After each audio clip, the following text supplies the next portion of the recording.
So today I wanted to talk about an issue related to autism called stimming.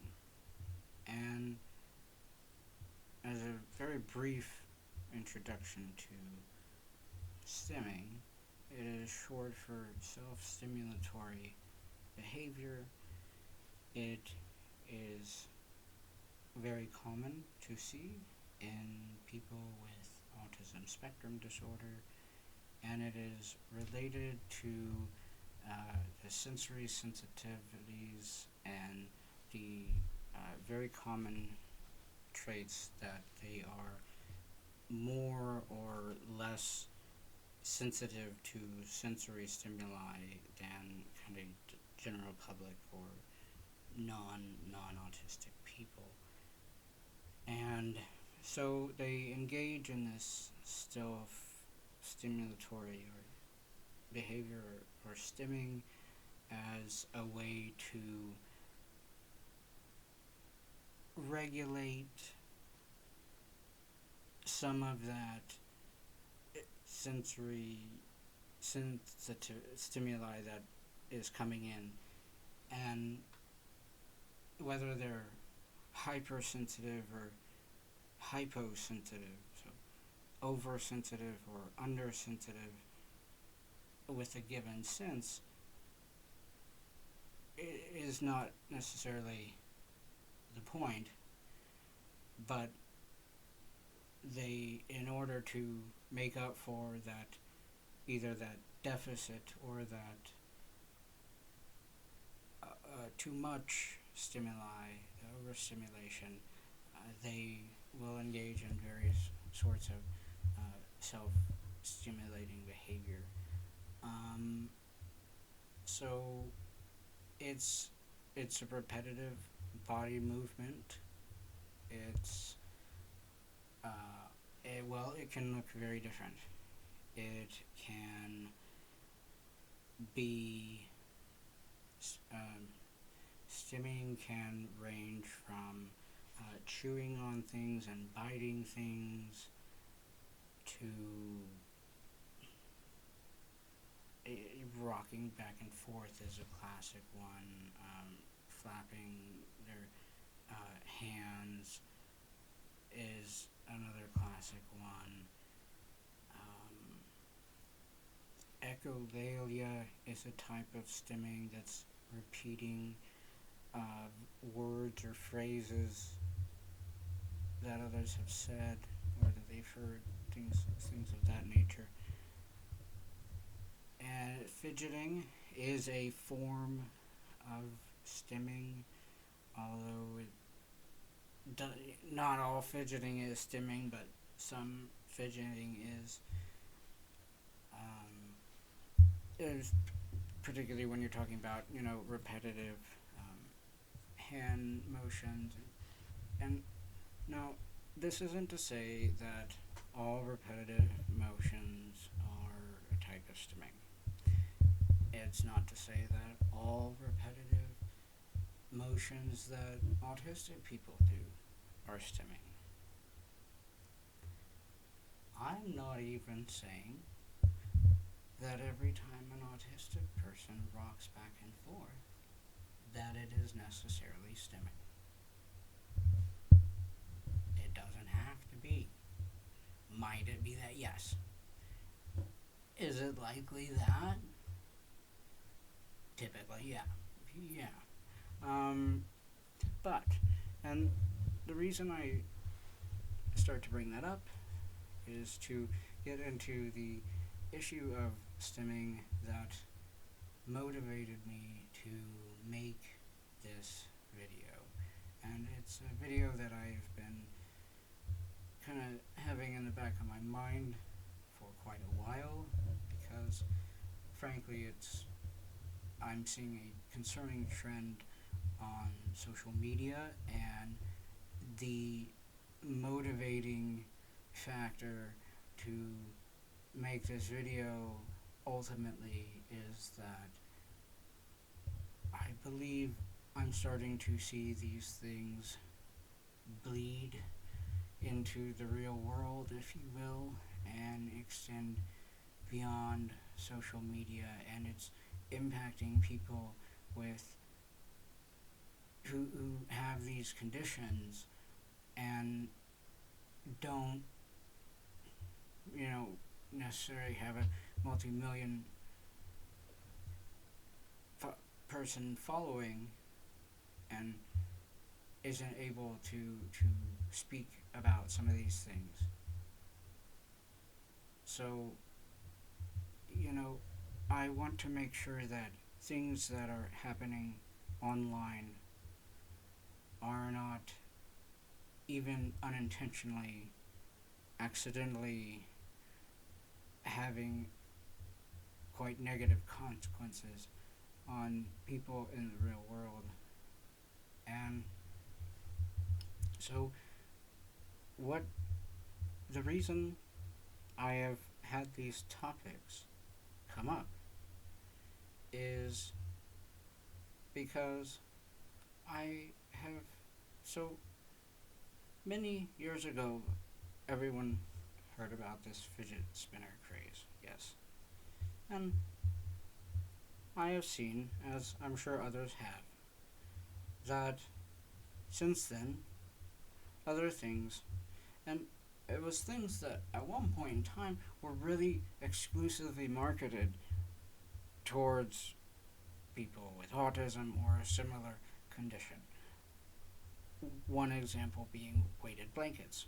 And don't get me wrong, I love the fact that they become incredibly cheap. That is a great benefit to the kind of commercialization of all of this.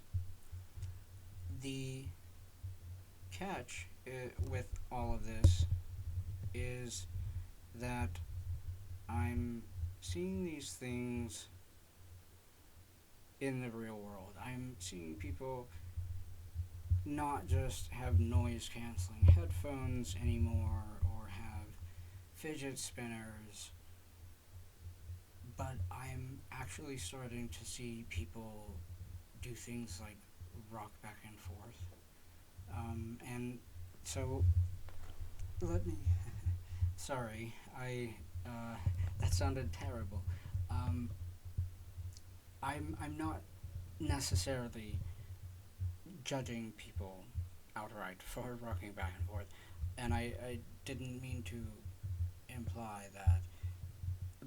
However, let's explain everything. The situation, which is,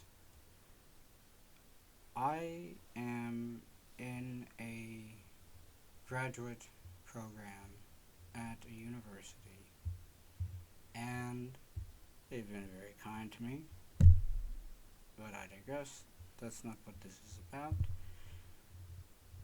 Some of the students I have started to see, since students have come back in the last year or two after lockdowns, as more students are living on campus again and more students are taking on campus classes, so on, I am seeing a huge number of students engaging in some of these behaviors that I never saw before. And it is quite literal. I have seen university students doing things like rocking back and forth at a bus stop. And if someone has a condition and they are having to do that, then that is one thing. That is not what I'm talking about. What I'm talking about is far more performative in nature. I don't know how else to describe it. When someone with autism is rocking back and forth, you can tell that there is something going on in the environment to cause that. When it's going on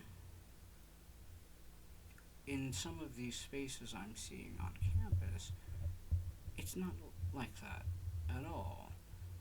It's people who have these keychain fulls of uh, like fidget toys and things, and if you need headphones and fidget items and all these things, that's fine. Use them. But there's a certain aspect of it that I'm seeing in the real world that looks performative. It almost looks as if I'm watching somebody doing these activities and having this appearance for a TikTok. And it's quite bizarre.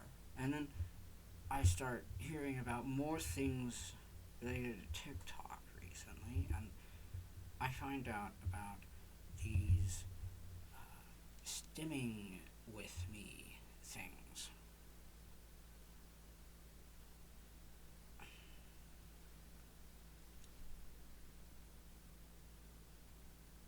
And let me get.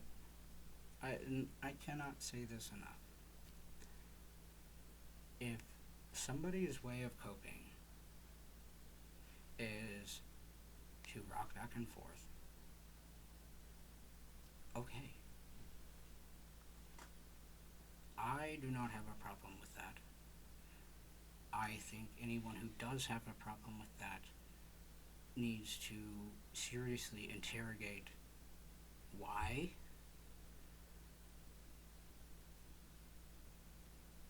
That being said, it seems that in the last year or so, there has become parts of that idea where it's fine to rock back and forth, it's fine to rap, flap your hands or whatever. The normalizing the need for people to do that and to be accepted into society, that has been good, but it has created a kind of sort of second group, if you will, of people who are doing this as what seems as a more performative nature. And I started to do a little bit more research into this, and I watched a few YouTube videos, particularly about, these all were videos by autistic adults, and I don't want to. I'm going to try to discuss the videos without naming the videos or the channel that published them, because I don't think that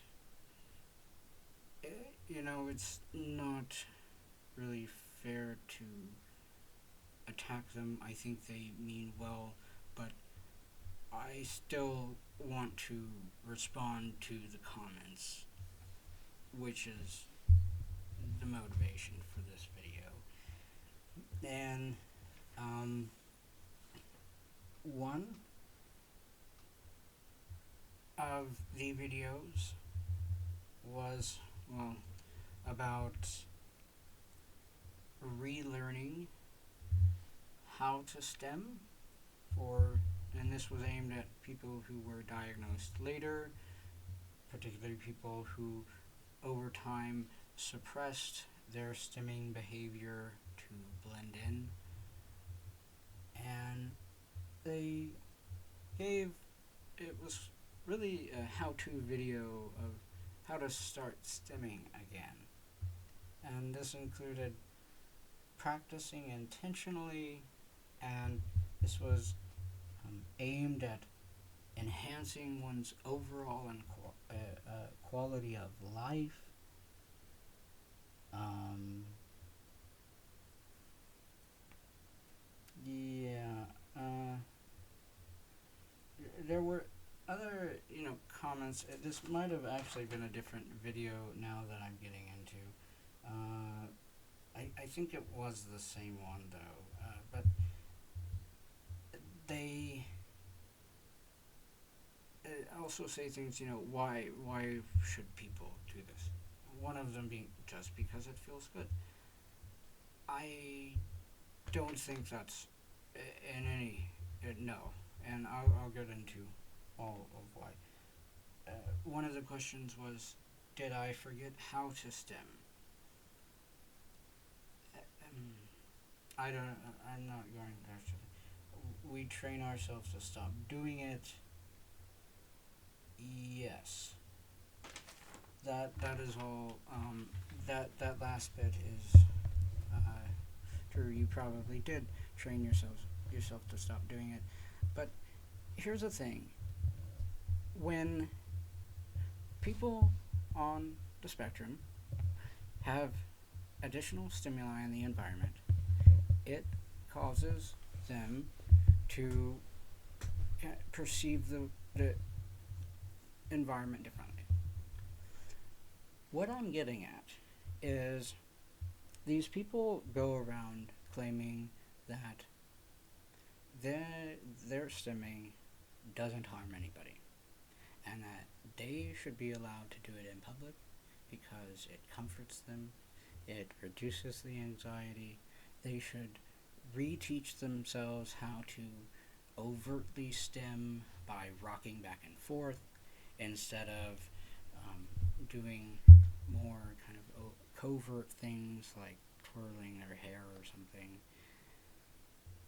And the reason it should not be encouraged to start doing these things if you don't already do them is because it impacts the people who might do them, might need to do them, and not have a choice about because it feels good or because it choosing to do it this way because it reduces their anxiety. You might be around somebody who, if they saw someone aggressively rocking back and forth next to them, it would very much concern them and cause them distress or cause them to have too much stimuli coming in. And then that negatively impacts them. And so you claim, or I say you, these people who are making these videos saying stimming doesn't hurt anyone, when it's needed, no.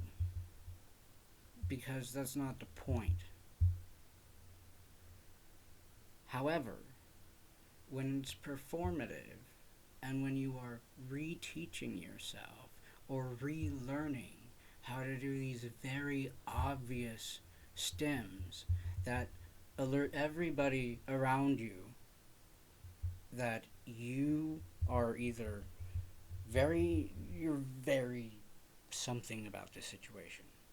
You're very happy, you're upset, you're concerned, you're confused, you're this, you're that, you're dealing with too much loud noise. Somehow it is an indication that something is different. And people read that so that they can know how to respond to people. And these people who are talking about relearning these very obvious things that everybody sees and puts everybody on some kind of awareness, if not alert.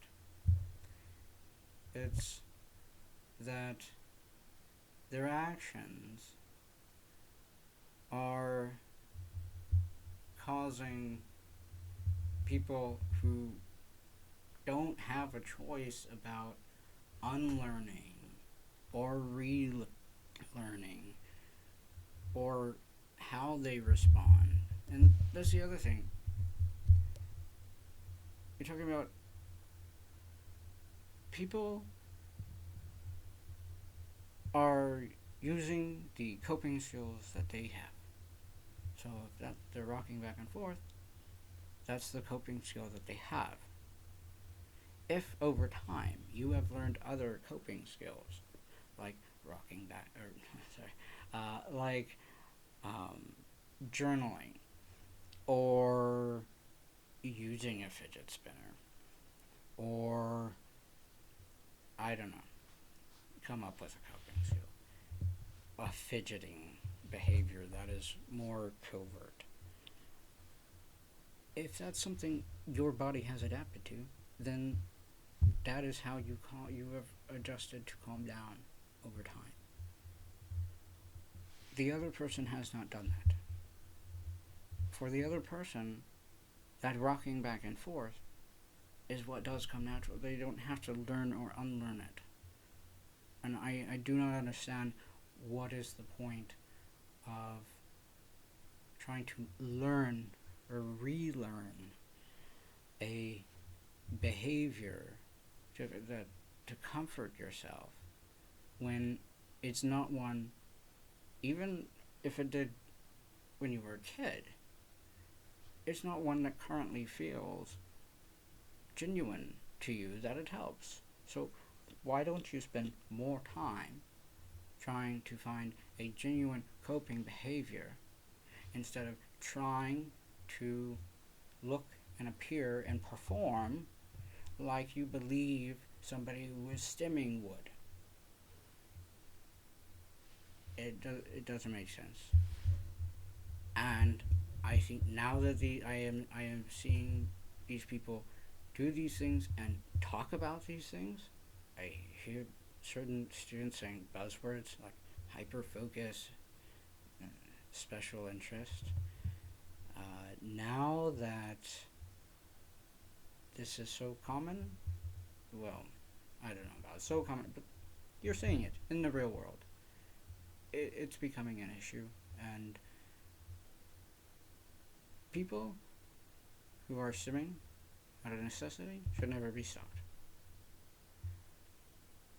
But, and I will say, this is not a how-to video on how to tell if someone is genuine or not. That's not what this is about. However, there is a reality that people are doing this as a more performative way. And the common discussion is that it doesn't have an impact on anything. If anything, it's helping because it's helping normalize these things and spread awareness. No. You may be normalizing them, but the problem with that is when you normalize it, everybody sees it as everybody having the same issue. And then when somebody actually has these issues, as somebody actually has to do this stuff, nobody believes them. People think they are faking. They have a much harder time with just getting by because people are staring at them, people are wondering things about them, people are making comments in their videos when it just wasn't happening to quite this extent.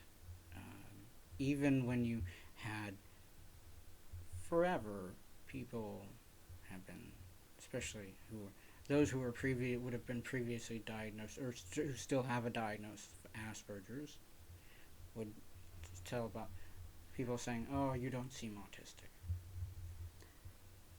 That's always happened, but what's happening now is getting taken to a new level in the sense that people are engaging in actual behaviors, and even those that are genuine are getting called out for faking. this is quite a negative thing.